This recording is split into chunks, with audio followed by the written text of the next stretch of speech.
안녕하세요. 소상공인 협동조합 A2Z 공동저자 주수원입니다. 이번 차시부터 여러분들하고 협동조합 운영을 위한 체크사항에 대해서 얘기를 드릴 텐데요. 저는 이제 협동조합 사회적 경제 관련해서 이렇게 교육도 하고 연구도 하고 여러 책들을 이렇게 쓰고 있습니다. 특히 협동조합에 대해서 조금 더 그 체계적으로 설립하는 과정들, 논의하는 과정들에 대해서 궁금하신 분은 제가 쓴 스텝 바이 스텝 함께 만드는 협동조합도 한번 같이 봐주시기 바랍니다. 자, 6강에서 여러분들하고 주되게 얘기할 거는 경영에 대한 부분, 그리고 회계 및 세무에 대한 부분, 노무에 대한 부분입니다. 협동조합의 사업을 하는 데 있어서 필수적으로 체크해야 되는 부분들을 이제 6강에서 얘기를 할 테고요. 7강에서는 협동조합 운영과 관련한 조직 부분에 대해서 여러분들하고 얘기를 해보도록 하겠습니다. 자, 여러분들하고 처음 얘기를 나눌 거는 소상공인 협동조합은 법인이라는 겁니다. 왜 이 당연한 얘기를 하느냐라고 할 수도 있는데 여러분 중에 개인 사업자로서 그동안 해왔던 분들이 많이 있으실 거예요. 그래서 이 법인이라는 개념 자체가 좀 생소할 수가 있습니다. 법인이라는 건 뭐냐면은 한 사람이 이렇게 그 계약을 하는 데 있어서는 개인 사업자로 해도 되죠. 그런데 여러 사람들이 모여가지고 공동의 사업을 하는 데 있어서는 하나의 틀이 필요합니다. 그거를 법인이라고 하고요. 여러분들한테 가장 익숙한 법인은 회사가 있을 겁니다. 그리고 법인이란 말이 명시된 사단법인, 재단법인이 있죠. 이 세 가지 플러스 협동조합이라는 또 다른 법인이 여러분들한테 와닿은 거라고 보실 수 있습니다. 자, 그리고 여러분 각각의 개인 사업자분들이 모여가지고 소상공인 협동조합이라는 또 다른 법인체를 만드는 것이죠. 이 얘기를 왜 하냐면은 법인을 만들었기 때문에 여러분들이 필수적으로 알아야 되는 내용들이 생깁니다. 뒤에 회계 부분에서 얘기를 하겠지만은 법인세를 또 내야 되기도 하고요. 법인과 관련한 고민들을 여러분 사업 외에 별도로 또 하셔야 되는 내용이 생깁니다. 두 번째 여러분들하고 얘기를 나눌 내용은 이 그림 보이세요? 자, 이거 뭔가요? 사공이 많으면은 배가 산으로 간다. 이 내용을 표시한 거죠. 자, 우리나라 말에 이런 게 참 많이 있습니다. 동업은 가족 간에도 하지 말고, 친구는 더더욱 하지 마라. 그런데 우리 소상공인 협동조합은 하나의 동업이라고 할 수 있습니다. 그래서 너무 조합원들이 의견이 분분하면은 이렇게 산으로 갈 수도 있겠죠. 그러면은 이 산으로 가는 거를 막기 위해서는 뭐가 필요하냐? 바로 경영의 방법이 필요합니다. 거기에 대해서 얘기를 해보도록 하겠습니다. 자, 경영이란 무엇인가 굉장히 어려워요. 여러 가지 정의들이 학자마다 다르고요. 사람들마다 강조하는 포인트가 다릅니다. 그런데 제가 여기서 강조를 하고 싶은 부분은 이 자원이라는 부분입니다. 경영을 이렇게도 설명을 하거든요.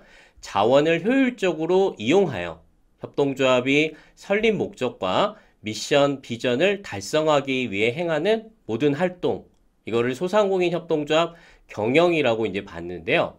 이 자원을 여러분들 너무 의미 좁게 그냥 돈이라고 생각하셔서는 안 됩니다.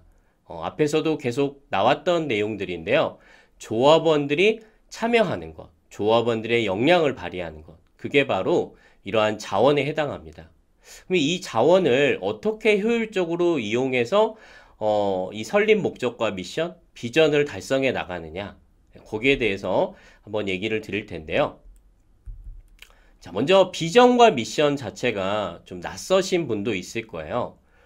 미션은 뭐냐면은 여러분 협동조합이 누구를 대상으로 어떤 일을 수행해서 무엇을 이루고 싶은지를 정리한 내용이라고 할 수 있습니다. 이와 관련해서 제가 벽돌공 얘기를 들려드리려고 하는데요. 벽돌공 3명이 있습니다. 근데 첫 번째 벽돌공한테 당신은 무엇을 하고 있습니까? 라고 물어보니까 그냥 벽돌 관련해서 일을 하고 있습니다. 라고 얘기를 합니다. 두 번째 벽돌공한테 물어보니까 벽을 쌓고 있는 일을 하고 있습니다. 라고 얘기를 합니다. 마지막 세 번째 벽돌공은 아름다운 성당을 짓고 있습니다. 라고 얘기를 해요. 자, 첫 번째, 두 번째, 세 번째 차이를 느끼셨나요? 내가 무슨 일을 하는지, 그걸 통해서 뭘 이루고 싶은지에 대해서 제대로 이해를 하고 있는 사람은 누구인가요? 맞습니다. 세 번째 사람이 되겠죠. 우리 조합원들도 마찬가지입니다. 내가 하는 일을 제대로 인식하지 못하고 우왕좌왕하게 되면은 앞에 나온 그림처럼 배가 산으로 가게 되겠죠.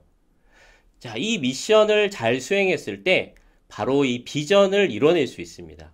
즉, 비전이라는 거는 여러분의 미션을 수행하면서 궁극적으로 도달할 위치에 해당합니다. 자, 그래서 이거를 좀 예시를 들어보도록 하겠습니다.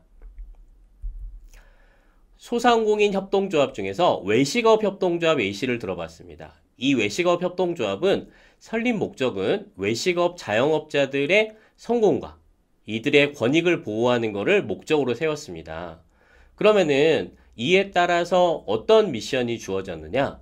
조합원들은 또 협동조합은 외식업 자영업자들의 지속한 경영을 위한 문제 해결을 해나가야 됩니다. 이런 거를 잘 해나갔을 때 우리 협동조합은 외식업 자영업자들의 성공을 도와주는 동반자로서 자리매김하게 되는 거죠. 이를 위한 전략 목표는 원가를 절감한다. 조리 기술력을 향상시킨다. 이런 내용들이 있고요. 이 부분 많이 들어보셨던 내용이기도 해요. 뭐냐? 우리가 이제 앞에서 2차 시에서도 나왔던 부분들이고 또 사업계획서에서도 나왔던 부분들인데 어떻게 우리 협동조합 자원을 모아내고 또 어떤 식으로 방향성을 설정하고 계속 조금 비슷하면서도 차이가 있고 이런 내용들이라고 할 수 있습니다.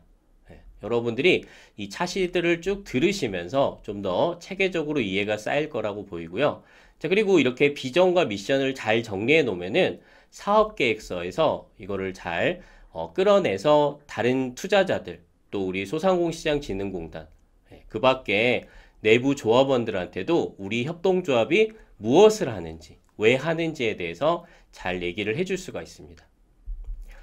자, 이를 위해서 여러분들 스스로 계속적으로 해야 될 질문들이 있습니다. 결국에는 누구와 함께 일할 것인가? 또 누구와 같이 이 사업들을 펼쳐내갈 것인가? 때로는 관공서도 여기 파트너에 해당할 수 있습니다. 또 지자체도 있겠고요. 지역 주민도 있을 겁니다. 누구와 같이 해서 어떤 자원을 모아낼 것인가? 그리고 아무래도 자원에서 많은 부분을 차지하는 게 또 돈일 수밖에 없죠. 그렇다면은 자금 조달은 어떻게 해나갈 것인가? 그리고 세 번째, 마케팅 전략은 어떻게 세울 것인가? 즉, 고객에게 어떻게 다가가서 우리 상품과 서비스를 보다 매력적으로 표현을 할 것인가? 근데 이건 사업계획서 강의를 하면서 많이 또 들으셨죠. 그래서 이번 차시에는 이 자금 조달과 관련해서 좀 포인트를 강조드리도록 하겠습니다. 자, 자금 조달의 방법은 크게 세 가지로 나눠볼 수 있을 거예요. 첫 번째로는 출자금입니다. 우리 협동조합 성공 사례에서도 많이 나왔죠. 이 실제 사업을 하기 위해서 충분한 출자금을 모으지 않으면은 협동조합 사업이 제대로 되기가 어렵습니다. 우리가 또 돈이 간 만큼 거기에 마음도 쏟게 되고 신경도 쏟게 되는 부분도 있겠고요. 사업을 하는 데 있어서 충분한 자금을 확보하지 않고 외부의 지원만을 바라보고 시작했다면은 이 협동조합은 굉장히 흔들릴 수밖에 없습니다. 그래서 제가 협동조합을 하려고 오는 사람한테 가장 먼저 물어보는 것도 여러분 출자금을 어떻게 정했습니까? 라는 부분입니다. 예를 들어서 1억 원 정도의 사업이 필요하다. 사업자금이 필요하다. 근데 우리 조합원이 10명 정도로 예상한다. 그럼 한 사람당 얼마 정도? 1,000만 원 정도를 이렇게 생각을 하셔야 되겠죠. 그런데 그렇게 막상 계산하고 나니까 깜짝 놀라는 경우들이 많이 있어요. 50만 원 정도로 생각했는데. 그러면 안 되겠죠. 그래서 출자금에 대한 고민을 하시면서 이 출자금이 자금 조달의 대부분을 차지할 수 있도록 하셔야 되고요. 그 다음에 이 소상공 협업 활성화 사업 1강에서 얘기 드렸었죠. 이런 사업 등을 통해서 보조금을 받을 수 있을 겁니다. 또 사회적 기업, 마을 기업과 같은 또 인증을 통해서 정책 자금을 지원받을 수도 있겠고요. 또 우리 2차 시에서 이 크래프트 유니언 얘기를 하면서 자원을 잘 활용해 가지고 외부 지원도 잘 활용했다 얘기가 나왔죠. 그런 보조금도 적절하게 잘 사용하면은 약이 됩니다. 세 번째는 이제 대출을 해야 되겠죠. 보조금이 뭐 갚지 않아도 되는 돈인 경우가 많죠. 물론 그게 공짜 돈은 아닙니다. 자부담도 있기도 하고요. 그에 따른 성과를 내야 되기도 한답니다. 그런데 대출은 이거하고는 또 다른 그 내용이죠. 내가 궁극적으로는 갚아 나가야 될 돈입니다. 그런데 협동조합이 초반에 참 대출받기가 어렵습니다. 아무래도 이 출자금에 대해서 아직까지 자본금으로 잘 인식하지 않기도 하고요. 은행에서 또 많은 경우에 출자금을 충분히 확보하지 못하는 가운데 시작하는 경우도 있기 때문에 그럴 때 신용이 낮고 여러 가지 이유로 이 은행 대출의 문턱이 높습니다. 그런 가운데서 신용보증 정책자금을 활용할 수 있겠고요. 그 중에서도 2013년부터 시행되고 있는 협동조합 희망보증을 잘 활용해 보시기를 바랍니다. 자, 다음으로는 우리 경영에 이어서 회계 및 세무에 대한 내용을 하려고 하는데요. 우리 회계하면은 참 머리가 아프죠. 자, 근데 회계에 대한 정의부터 좀 명확하게 내리고 시작을 해보도록 하겠습니다. 회계는 이렇게 정의됩니다. 기업의 경영 활동에서 발생하는 재무적 정보를 식별 측정해서 정보 이용자들, 이해관계자들이죠. 이들이 경제적인 의사결정을 할 수 있도록 전달하는 일련의 과정이라고 되어 있는데, 자, 여기서 중요한 거는 재무적 정보입니다. 그리고 이거를 누구에게 주느냐? 여러 이해관계자들, 내부 이해관계자들도 있습니다. 즉 누구예요? 조합원들. 외부 이해관계자는 누구입니까? 투자자들. 네. 그리고 때로는 소상공인시장진흥공단도 되겠고요. 또 이 관공서나 이런 곳들도 되겠죠. 그런 곳에 정확한 정보를 제공할 수 있어야 됩니다. 즉 우리 협동조합의 자본은 어떻게 되는지, 수익은 어떻게 내고 있는지, 그런 측정할 수 있는 정보들, 바로 재무적 정보죠. 이거를 잘 전달하는 게 바로 회계라고 할 수 있습니다. 그러면은 이 회계를 하는 데 있어서 뭐가 중요하냐? 이 재무제표를 이해하는 게 중요한데요. 재무제표는 여러 가지 종류가 있지만은 크게 이 5가지를 보통 많이 얘기를 합니다. 첫 번째로는 재무상태표가 있고요. 두 번째로는 손익계산서, 세 번째로 이익잉여금 처분계산서, 네 번째 현금흐름표, 다섯 번째 자본흐름표 이렇게 있는데요. 여러분이 여기서 꼭 알아두셨으면 하는 거는 재무상태표와 손익계산서입니다. 그 중에서도 손익계산서는 여러분이 분명하게 보실 수 있어야지 이 협동조합 사업을 제대로 할 수가 있습니다. 자, 그러면 하나씩 좀 설명을 드리도록 하겠습니다. 자, 재무상태표는 이렇게 구성이 되어 있습니다. 자산에 대해서 유동자산, 그 유동자산 밑에는 당자자산, 뭐 재고자산 이렇게 쭉쭉쭉 항목들이 되어 있는데요. 결국에는 자산과 부채, 이 자산과 부채를 합치면 뭐가 되나요? 바로 자본이 되겠죠. 그래서 우리 협동조합의 자본은 어떻게 구성되어 있는지를 보여주는 게 재무상태표입니다. 그래서 어떠한 자산이 있고 또 얼마만큼의 부채들이 있고 이런 것들을 보여주는데, 아무래도 재무상태표는 여러분들이 한눈에 보시기가 어려운 부분이 있습니다. 회계사가 보통 작성을 해주고 총회 자료집에 이렇게 들어가는데 이거를 딱 봤을 때 확 와닿는 부분은 많지는 않으실 거예요.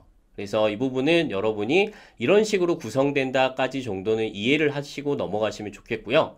보다 중요한 거는 이 손익계산서를 여러분이 꼭 알아두셔야 됩니다. 자, 그러면은 손익계산서에 대해서 설명드리겠습니다. 자, 보시면은 이렇게 되어 있습니다. 우리 협동조합의 매출은 어떻게 구성이 되어 있는지, 그리고 이 매출의 원가는 얼마인지, 그리고 그에 따라서 매출 총순익은 어떻게 되는지 이렇게 되어 있는데, 그 밑으로도 더 있습니다. 좀 간략하게만 말씀을 드리면은 매출에서 원가를 뺀 게 매출 총손익이고요. 자, 여기서 또 큰 덩어리를 또 빼야 됩니다. 뭐냐? 판매비와 관리비, 판관비라고 많이 하죠. 이 판매비와 관리비를 빼고요. 그러면은 뭐가 남냐? 영업이익이라는 게 남습니다. 그런 다음에 영업 외 이익도 있습니다. 뭐 후원금을 받는다라든지 보조사업을 받는다라든지, 그리고 영업외 비용도 있죠. 대출이자가 나가겠죠. 자, 이런 거를 계산을 합니다. 그리고 세금까지 계산을 하면은 마지막으로 나오는 게 해당 기간의 순손익, 단기 순손익이 이렇게 나오게 됩니다. 자, 이거를 왜 여러분들이 이해하시는 게 중요하냐? 여러분 협동조합 법인 사업에 이 사업이 어떤 식으로 구성되고 재무적 정보가 어떻게 되는지를 이해하시는 것 플러스 여러분 사업의 매출을 추정해내고 그에 따라서 원가를 계산하고 이런 추정 지표들 그런 게 잘 구성됐을 때 내년 사업에 대한 계획을 제대로 세울 수가 있습니다. 아, 우리가 정말 열심히 해서 매출은 많이 올렸는데 원가가 너무 높아. 그래서 결국 고생은 고생대로 했는데 남는 게 없네? 예, 뭐 이런 부분도 있을 수 있겠죠. 영업이익은 괜찮은데 영업의 비용으로 나가는 게 굉장히 많구나. 어디서부터 줄여야 될까? 이런 고민들을 해나가는 게 중요하다는 겁니다. 즉, 회계는 재무적 정보를 외부 이해관계자들한테 전달하는 것도 있지만은 내부 이해관계자들, 조합원들한테 잘 전달을 해서 제대로 된 의사결정을 할 수 있도록 도와주는 역할을 한다는 겁니다. 이제 세무에 대해서 또 간략히 살펴보도록 하겠습니다. 세금은 크게 이제 부가가치세하고 법인세를 여러분이 이해를 하셔야 되는데요. 이 부가가치세의 경우에는 여러분들이 굉장히 익숙한 거라고 생각이 들어요. 네, 여러분 또 사업을 하시면서 이 부분에 대해서 많이 하고 있기 때문에 간략하게 설명을 드리겠습니다. 네, 부가가치세는 이렇게 정의가 되는데요. 재화나 용역이 생산되거나 유통되는 모든 거래, 그런 단계에서 생기는 부가가치를 과세하는 간접세라고 할 수 있습니다. 그래서 매출세액에서 매입세액을 빼면서 하는데 매출세액은 매출액의 10% 이렇게 계산이 되죠. 그래서 우리 보통 부가세 하면은 10%로 생각하는 게 바로 이런 이유 때문입니다. 자, 그림을 봐볼까요? 이렇게 원단 판매자와 그걸 떼와서 옷을 만들어내는 제조업자, 그리고 최종 소비자, 각 단계마다 부가가치가 발생을 하겠죠.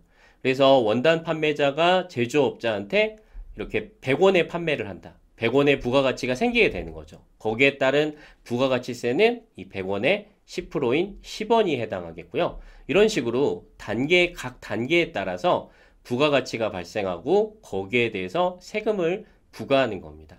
여러분이 또 이 시기에 따라서 부가가치세를 납부하는 부분들이 있겠고요. 뭐 요거는 법인을 운영하더라도 똑같습니다. 그래서 법인의 경우에도 역시나 부가가치세를 내야 된다는 점 잊지 마시고요.